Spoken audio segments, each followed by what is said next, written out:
I first came up with the idea for the Miniaturist when I was in Amsterdam in October 2009. I was there on a short holiday and we went to the Rijksmuseum, and that's where I first saw the doll's house, the real doll's house that became the kind of centre symbol, if you like, of the novel and my point of focus for writing the whole thing. And I was immediately struck by how beautiful it was, but also how imposing it was, as much as it was very intricate and intimate.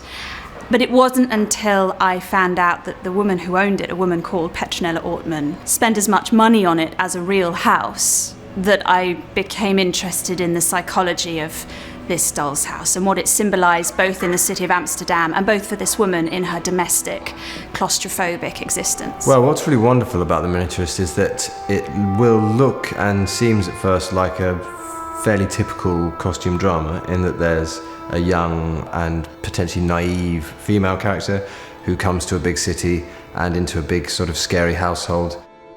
I've done lots of historical pieces. There's something very unusual about this novel and this adaptation.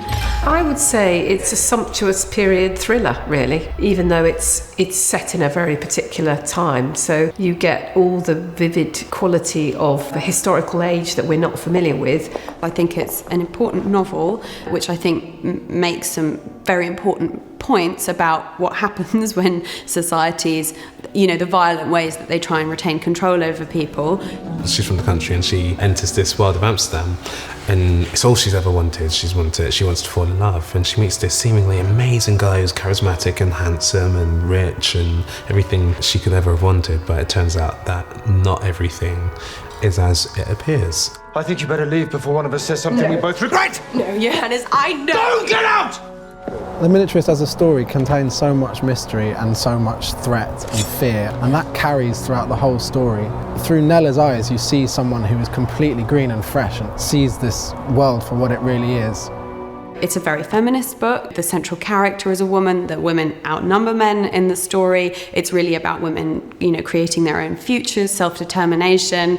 So it does a lot of different and very interesting things, which you don't often necessarily see in these kinds of shows. Oh God, Maren. What have you done? Some of the main miniatures of the production are the dolls, and we had a doll maker make dolls of every character in the book, but the lovely thing about them is they are actually portraits of the actors who play them.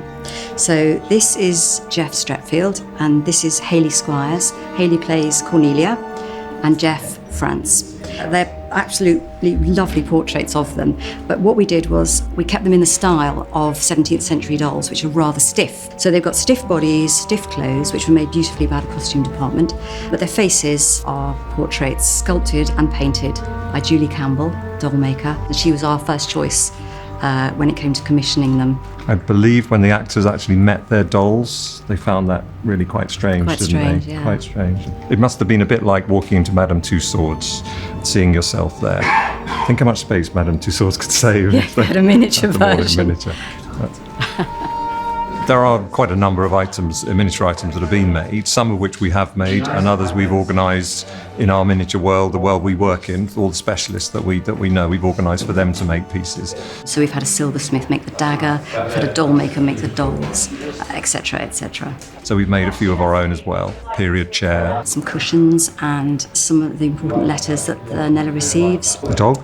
Oh, and the dog, and the bird cage. And a strongbox.